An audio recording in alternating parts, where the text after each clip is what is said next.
This is the story of Petey the dog who finally found his voice.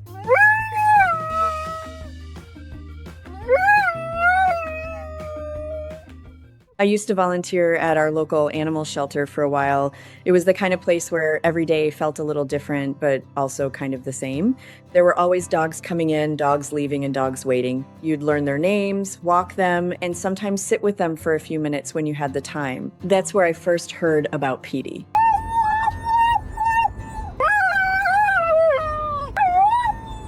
One day, a man came into the shelter with him and said he needed to surrender the dog. According to him, Petey had bitten him. He said it more than once and seemed pretty certain that the dog needed to go. Unfortunately, the shelter couldn't take him because the man lived outside the county that the shelter was allowed to accept animals from, and they had to follow those rules. So they explained that they couldn't admit Petey there.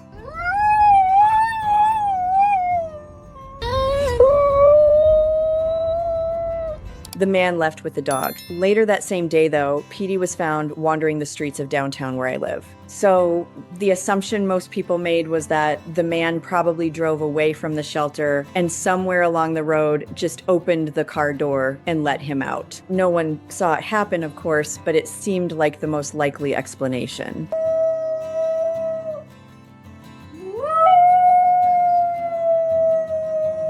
Now that I know Petey the way I do, it's honestly a little hard for me to imagine him biting someone or showing much aggression at all. That doesn't mean it couldn't have happened. Sometimes things happen with dogs that we don't fully understand. Maybe he was scared, maybe something else was going on that we never heard about, or maybe there was just more to the story than what the man said. I've always felt like there was probably some context missing somewhere.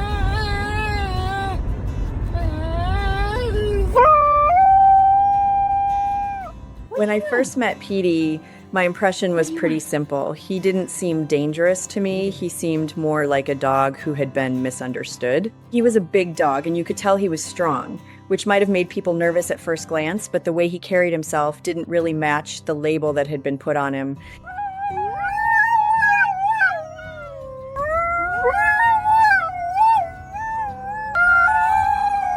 At the time, I wasn't able to adopt him right away. I had my own dog at home, a senior who was very sick, and most of my time was focused on taking care of him during those last months.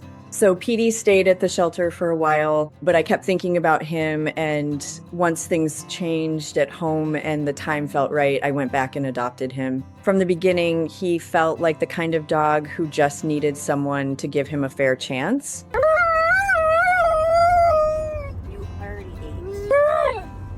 When Petey first came home with me, he was very quiet, not scared exactly, just a little reserved. He spent a lot of time observing things, like he was trying to figure out what this new life was going to be like. People often say that dogs really start to settle into a new home after about 3 months, when they finally understand that they're safe and that they're staying. With Petey, that seemed to be pretty accurate. Only 2 hours off leash today. Forward this to management. Thank you for calling. Around that 3-month mark, something changed. That's when he started doing what I jokingly call singing. The first time it happened, we were in the car. I had just started driving when he made this long sound that wasn't quite a bark and wasn't quite a howl either. It had this almost musical sound to it. I remember laughing and saying, "Are you singing?" After that, it just became something he did. Every time we get into the car, there's a good chance he'll start up again. Sometimes he does it randomly around the house too. I never really know when the next concert is going to begin.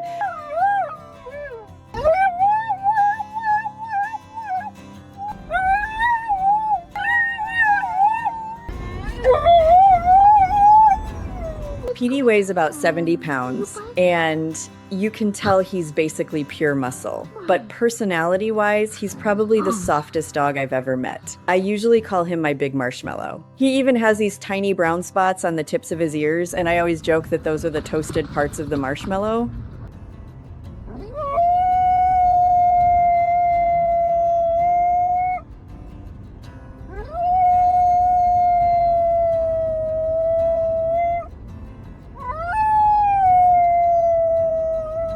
The funny thing is that Petey mostly talks to me. At home, he'll do it while we're hanging out, and in the car, he sings pretty regularly. So far, he hasn't really done it in front of anyone else. It seems like I'm the only one who gets these performances for now. Maybe one day he'll start sharing them with other people too, but even if he doesn't, that's okay.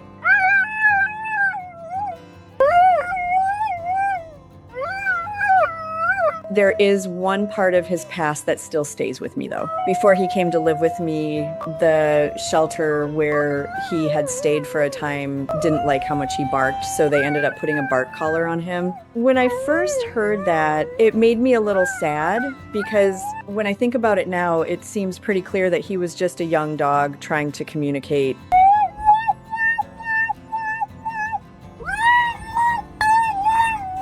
Barking was probably the only way he knew how to express what he needed, but instead that voice got shut down. So the fact that he now sings freely whenever he feels like it honestly makes me really happy. It feels like he's finally able to say whatever he wants to say, and as far as I'm concerned, he'll never be silenced again. I just think that, but I don't think it. Looking back, Petey was once labeled as a dangerous dog, but the dog I know today is affectionate, gentle, and surprisingly expressive in his own way. Getting to share life with him has been a really meaningful experience. He trusted me almost right away, and that trust is something I don't take lightly. Animals have a way of doing that sometimes. Even after things haven't gone well for them, they're still willing to try again with someone new.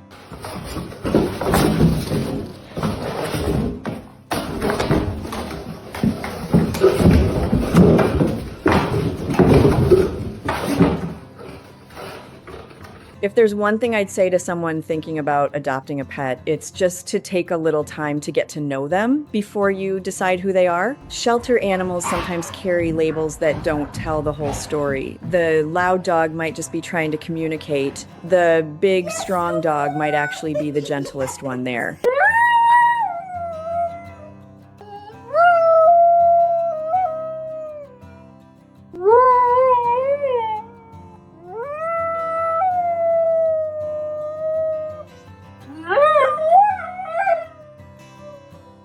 Petey was once a dog someone drove away and left behind on the street. Now he's a dog who sings in the car, talks to me around the house, and seems perfectly content just being himself. And I think that's really all most animals are hoping for, a place where they can finally feel at home.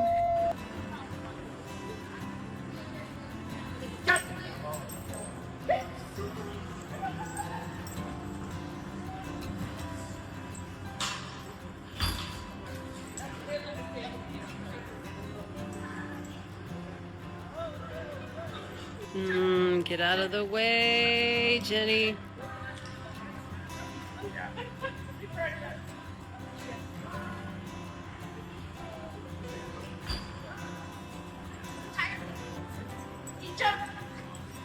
Nice!